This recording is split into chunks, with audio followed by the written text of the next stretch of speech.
Once upon a time, in a small village in Kenya, lived a woman named Nyakarema. She was married to a loving husband named John, and together they had 3 children, 2 boys, Chacha and Jamal, and a girl named Wisiko. Life was peaceful and content until tragedy struck and John passed away suddenly. Nyakarema was devastated by the loss of her husband, but the grief was soon compounded by the actions of John's relatives. According to an ancient tradition, they came and claimed all of John's possessions, from their modest home to the small piece of farmland he had worked so diligently. They left Nyakarema and her children with nothing, forcing them out of their home with only the clothes on their backs. With nowhere to go, Nyakarema took her children and sought refuge in the home of her elderly parents in another village. Life was challenging. They lived in a small, cramped house, and Nyakarema worked tirelessly to provide for her children, doing any work she could find. Despite the hardship, she instilled in her children the values of hard work, resilience, and the importance of education. Years passed, and Chacha, Jamal, and Wisiko grew up facing many struggles, but remained determined to honor their mother's sacrifices.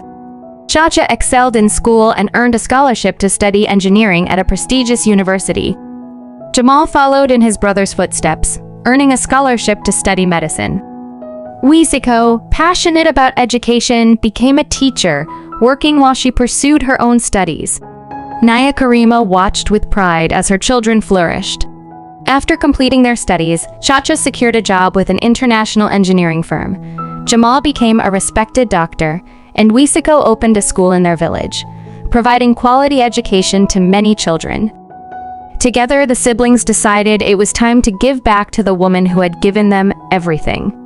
They pooled their resources and built a beautiful palatial home for their mother. It was a grand structure, standing proudly in the village, a symbol of their success and gratitude. Word of the children's success and Nyakarema's new home spread quickly.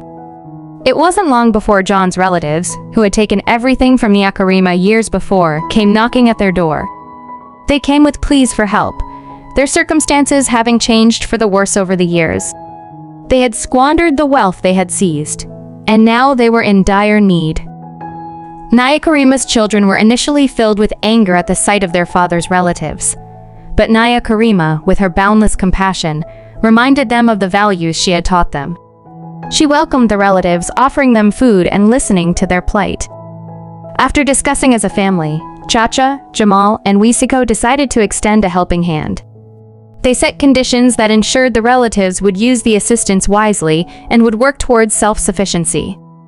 The relatives were given opportunities for jobs and small loans to start businesses.